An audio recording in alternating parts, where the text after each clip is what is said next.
So when you find a mistake, what do? Okay? You admit the mistake and you right the ship. We haven't admitted the mistake and we haven't righted the ship. Robert Lustig has become a celebrity of sorts for his stance on sugar, calling it a poison and a toxin. This particular video is quite possibly the most popular video in the history of nutrition, and has led many people to believe the same. Even we were thoroughly convinced by the man's arguments for years. However, as we continue to learn more, it has become clear that most of what Dr. Lustig states is what he claims to be fighting against: propaganda. It's time to address this behemoth. If nothing else, I hope to show you all how easy it can be to make a convincing argument with logical fallacies and misrepresented scientific references. So, in order to get you in the mood, as it were, let's start with a little quiz. What do the Atkins diet and the Japanese diet have in common? You already know what he's going to say, that they both eliminate sugar. They also both have very little processed food in general, focusing on whole foods. One heavily restricts dietary fat, the other dietary carbohydrate, yet both seem to get people lean and healthy. This is important because it seems that restricting one of these two macronutrients can have beneficial effects when it comes to metabolism. In fact, even Dr. Lustig seems to acknowledge this. So the Atkins diet, of course, is all fat, no carb. The Japanese diet's all carb, no fat. They both work. Because energy expenditure and quality of life are the same thing. Things that make your energy expenditure go up make you feel good. Things that make your energy expenditure go down, like starvation, hypothyroidism, make you feel lousy. Wow, I couldn't agree more. It would be nice if you were to dive in on the topic of the thyroid a bit more, but I know exactly why you didn't. Carbohydrates, and sugar in particular, have beneficial effects on thyroid hormones, allowing the conversion from the inactive T4 hormone into the active T3 hormone. Table sugar actually increases energy expenditure after consumption more so than other carbohydrates. It's funny how he says this, then calls soda liquid poison, which is caffeine and sugar, two pro-energy expenditure substances. Unfortunately, there is a lack of consistency with his ideas. We are all eating more now than we did 20 years ago. Teen boys are eating 275 calories more. American adult males are eating 187 calories more per day. American adult females are eating 335 calories more per day. No question, we're all eating more. This was recorded in 2009, so what he is saying is technically true. The United States was eating more in 2009 than in 1989, but the chronic disease epidemic did not start in the 90s and 2000s. By 1989, we were facing record levels of obesity, diabetes, and total chronic diseases. In the 1930s, these problems were a fraction of what they are now, yet data from the USDA indicates that the median intake of calories was around 3,500, up to around 4,500. This is 1,000 to 2,000 calories more than we were eating in 2009, yet a moderately active male was expected to weigh 154 pounds. In 2009, we were consuming around 120 pounds of sugar per person per year, and in the 30s, we were eating around 110 pounds. We were eating more total food, about the same amount of sugar, yet chronic disease and obesity were negligible compared to 2009, so these factors cannot explain it either. Dr. Lustig conveniently ignores the fact that sugar consumption peaked at the turn of the century and has decreased ever since, yet obesity shows no signs of slowing down. So what happened? We did it. We've done it. 40% down to 30%. And look what's happened to the obesity, metabolic syndrome, non-alcoholic fatty liver disease, cardiovascular disease, stroke, prevalence, all jacked way up as our total fat consumption as a percent has gone down. It ain't the fat, people. It ain't the fat. So what is it? Well, it's the carbohydrate. Fat as a percentage of calories may have gone down since the 60s, but total fat consumption has gone up. If you're going to make an argument about what causes obesity, it pretty much has to be the fat, since storing carbohydrate as fat is essentially non-existent unless you're eating 500 grams of carbs or more per day. What else is in Coke? We'll get to the sugar in a minute. What else? Salt. 55 milligrams of sodium per can. It's like drinking a pizza. This doesn't even make sense. 55 milligrams of sodium is literally 2 grains of salt. Basically nothing. Just one slice of pizza contains more than 10 times that amount. How'd this happen? Why did it happen? So this is where the politics comes in. This is the perfect storm. And it was created from 3 political winds that swirled around all at the same time to create this perfect storm. Second political wind, the advent of high fructose corn syrup. Okay? So this was invented in 1966 at Saga Medical School in Japan by a guy named Takasaki, who's still alive. And it was introduced to the American market in 1975. So high fructose corn syrup is evil, but it's not evil because it's metabolically evil. It's evil because it's economically evil. Because it's so cheap that it's found its way into everything. I'm really happy for you. I'm gonna let you finish. But isn't this whole presentation supposed to be about why it is metabolically evil? Is it or is it not? As I showed before, the consumption of corn syrups has also gone down since the late 90s. Okay, the third political storm, okay, that's swirling around to create this disaster, this mega typhoon, okay? That thing that happened in 1982. The USDA, the American Heart Association, the American Medical Association, all telling us we had to reduce our consumption of fat. Now, why did they tell us that? To stop what? To stop heart disease, did we? No, we didn't, did we? Okay? In fact, it's worked the exact opposite. We've only created more. Okay, still gonna let him finish, but we actually do have less heart disease today than we did in the 80s. Likely due to the decline in smoking commercial cigarettes. So now, how did this come to be? Why did they tell us to stop eating fat? Well, in the early 1970s, we discovered something in our blood called LDL, low density lipoproteins. You've heard of that, right? Is it good or bad? Not so bad, we'll talk about it. In the mid-1970s, we learned that dietary fat raised your LDL. So if dietary fat is A and LDL is B, we learned that A led to B. Okay, dietary fat definitely increases your LDL, no argument, it's true. Okay?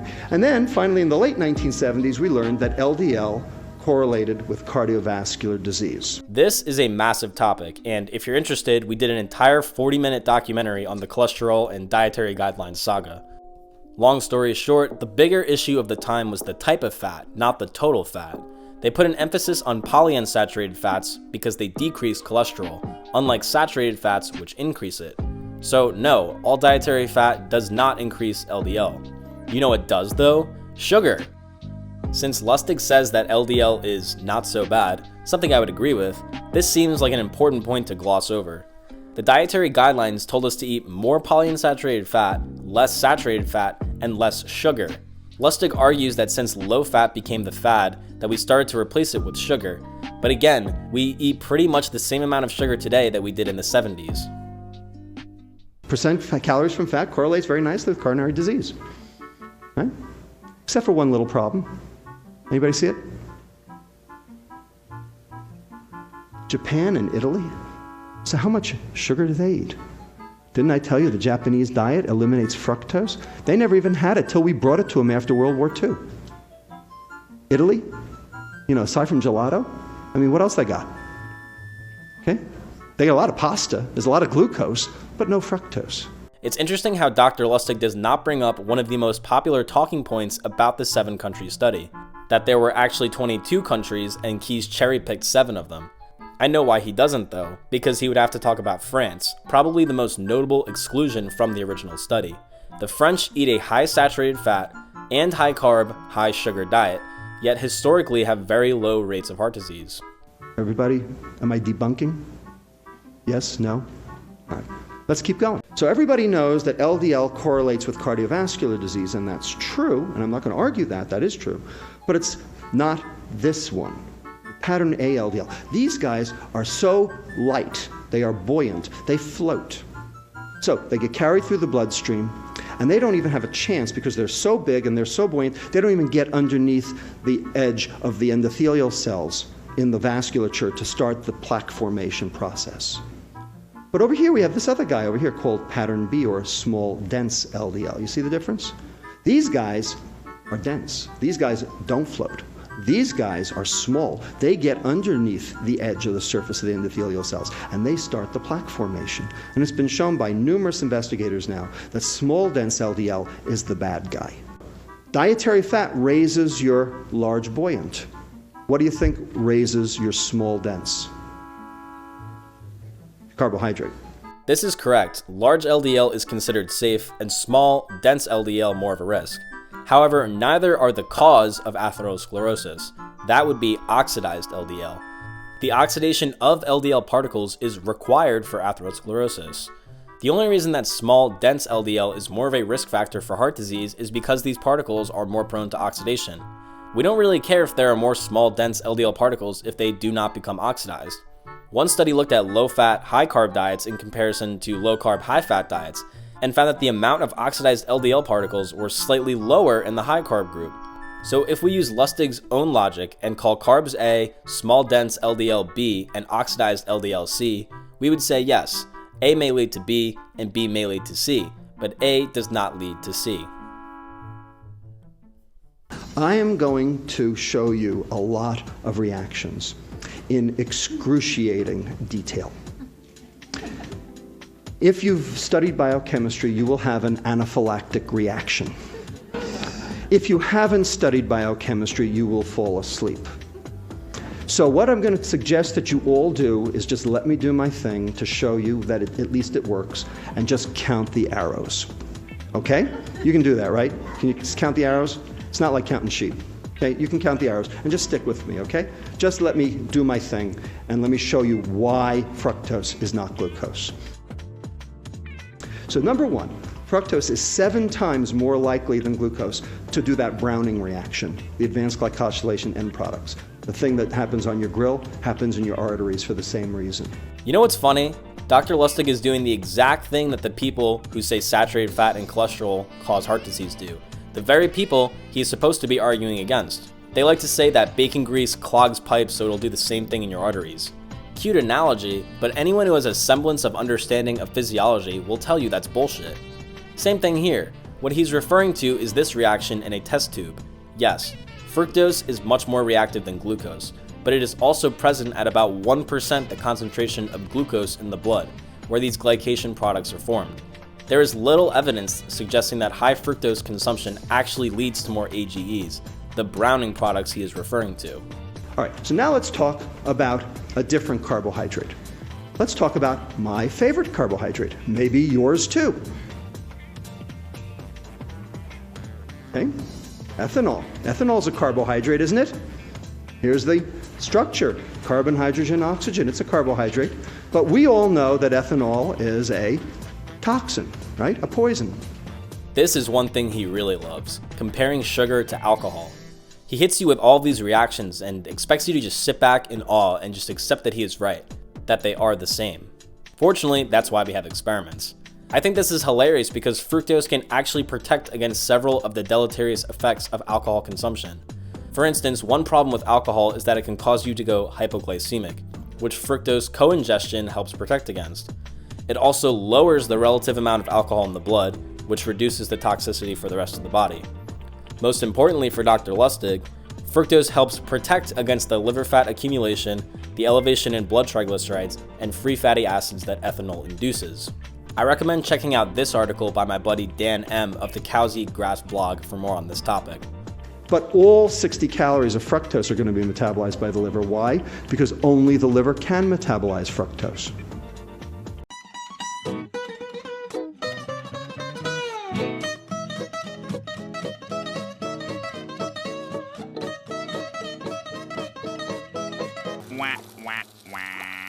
Will you cut that out? Anybody ever heard of uric acid? What is it? It's a waste product. Goes out in your urine. Causes what disease? Gout, right. Okay? It also causes another disease called hypertension. We have a hypertension epidemic in this country. Here it is. It's the sugar. Okay, this is something I see way too often in the health community in general, conflating acute and chronic responses. The low-carb people will say things like, "Oh my god, look at the spike in blood sugar," as if a 30-minute peak in blood glucose means you'll get diabetes. It's the same thing here from Dr. Lustig. Yes, uric acid and blood pressure can be elevated right after ingesting sugar. Eating meat can acutely elevate uric acid, and drinking water can momentarily spike blood pressure. Does this mean that the hypertension epidemic is really caused by all the water we drink? Of course not. This is why before you give blood samples into the lab, they always make sure you are fasted prior. They are aware how acutely food can skew the data. Because uric acid, turns out, blocks the enzyme in your blood vessels called endothelial nitric oxide synthase. And that's the enzyme that makes this stuff called nitric oxide, NO. And that is your endogenous blood pressure lowerer. Nitric oxide is not our only source of vasodilation. We also have carbon dioxide, which has tons of important functions in the body, including the regulation of blood pressure. Carbohydrate metabolism produces significantly more carbon dioxide than fat metabolism does. Specifically, fructose activates the enzyme that helps produce carbon dioxide from carbohydrates and inhibits the enzyme that degrades it. There's one study that really destroys Lustig's entire argument. This study was 10 weeks, controlled feeding, giving subjects anywhere from 8 to 30% of their calories from pure white sugar. They adjusted the intake so that the people would maintain their weight. The people eating the most sugar consumed over 430 grams of carbohydrates and nearly 300 grams of sugar daily. They ended up eating the most calories of any group, despite weighing the least at baseline. This indicates that the sugar was actually able to boost their metabolic rate, since all of the groups ate enough to maintain weight. In the end, no differences in inflammation, blood pressure, glucose, uric acid, nothing. What's up? So here's normal medical students, if you can call them normal. Okay? Taking in a glucose load, notice almost none of it ends up as fat. Taking in a fructose load, same number of calories, 30% of it ends up as fat. So when you consume fructose, you're not consuming a carbohydrate, you're consuming fat. So everybody talks about a high-fat diet. Well, a high-sugar diet is a high-fat diet. That's the point. That's exactly the point. Okay, I think our friend Rob might have gotten a little excited about this graph and ended up forgetting to read the rest of the study. To quote directly, fructose stimulated fractional de novo lipogenesis, that means making fat from carbs, to greater than 32%, whereas glucose had essentially no effect, which is what Lustig is referring to. Let's keep reading though. The absolute rate of conversion of fructose to fat still represented less than 10% of the fructose load ingested, however, and the absolute rate of hepatic de novo lipogenesis remains small, less than 1 gram of palmitate synthesis per hour. So Lustig is incorrect in saying that 30% of the fructose ends up as fat. The 30% figure is the percentage of new fat made that came from fructose, not the percentage of fructose that went into making fat. Even if 30% of the fructose was converted to fat, that still means that the vast majority of the fructose stays as carbohydrate. So to say, so when you consume fructose, you're not consuming a carbohydrate, you're consuming fat. Is wildly inaccurate. And even if it did, wouldn't that be a good thing according to Dr. Lustig, since he's arguing that we should be eating less sugar and more fat? It just makes no sense on any level. Let's keep reading though. Long-term fructose in the diet, 15% for 3 weeks in a eucaloric diet, did not alter fractional or absolute de novo lipogenesis in the fasted state or in response to acute fructose ingestion. Thus, fructose has a striking qualitative effect on de novo lipogenesis, but not an important quantitative one. They also mention in the previous paragraph that this is a very small number compared with dietary intake of fat, which is typically around 100 to 200 grams per day. So here we are. Hypertension, inflammation, hepatic insulin resistance, hyperinsulinemia, dyslipidemia, muscle insulin resistance, obesity, and continued consumption. Looks like metabolic syndrome to me. At this time, I'd like to introduce a man by the name of Walter Kempner. Dr. Kempner pioneered what is known as the rice diet, a diet pretty much of pure refined carbs and white sugar. This diet was used to reverse both diabetes and obesity. It is impossible to still argue that sugar on its own can somehow cause these conditions, when a nearly pure sugar diet was one of the most successful ways to treat them. This is the best argument I have against this entire presentation. It could not be more clear-cut. Fiber is supposed to be an essential nutrient, and we can talk later if you want, after the cameras turn off, as to why fiber is not an essential nutrient, because the government doesn't want it to be. Because it's not essential. If you don't eat fiber for your whole life, you won't develop any fiber deficiency syndrome. That's why. I'm not sure what the argument for the government not wanting it to be essential is, considering many of the big food companies that are in bed with the government have many products that advertise how much fiber they have. So, why is exercise important in obesity? Number two, it's your endogenous stress reducer. It's the single thing that actually stress reduces. That's the only thing that reduces stress. It's not like the literal stress hormones are called glucocorticoids, meaning their primary function is to increase blood glucose in response to there not being enough carbohydrate around. Wouldn't it be crazy if we showed that eating sugar actually lowers the stress hormones? That would really be the nail in the coffin. Okay, so why is fiber important in obesity? So this is my motto in clinic. When God made the poison, he packaged it with the antidote. Okay? Because fructose is a poison. I think I've hopefully shown you that. Okay? But wherever there's fructose in nature, there's way more fiber. Ever heard of honey? Nature's most concentrated source of sugar that also happens to contain zero fiber? I guess we should tell all the hunter-gatherers who eat tons of honey that it is not a good food source, but in fact, God is poisoning them. Plus, there's a new literature that shows the more sugar the pregnant woman drinks or eats during the pregnancy, the more that gets across the placenta and actually causes what we call developmental programming, changing the kid's adiposity even before the kid is born and driving this whole epidemic even further. This part is also hilarious because he doesn't mention that pregnant mothers preferentially convert glucose, which is apparently harmless, into fructose, a so-called poison, to feed their fetus. So what can we learn from a presentation like this? It's really easy to put together an argument using complicated scientific references that seem to make sense, especially when you talk with the conviction that Dr. Lustig does. It wouldn't be such a big deal, but people have been using the talking points that he has put forth for over a decade now, to the point where he feels comfortable campaigning for a sugar tax. That's where I see a big problem. Even if you think sugar is bad, or you think I'm wrong, it's important to always look into issues on your own, and don't take someone's word for it just because they're a doctor or they throw around studies. It's entirely possible that Dr. Lustig has good intentions, and that he thinks he's doing what's best for the world. It's important to constantly be questioning your own beliefs, even ones you may have already accepted as fact, in order to combat confirmation bias.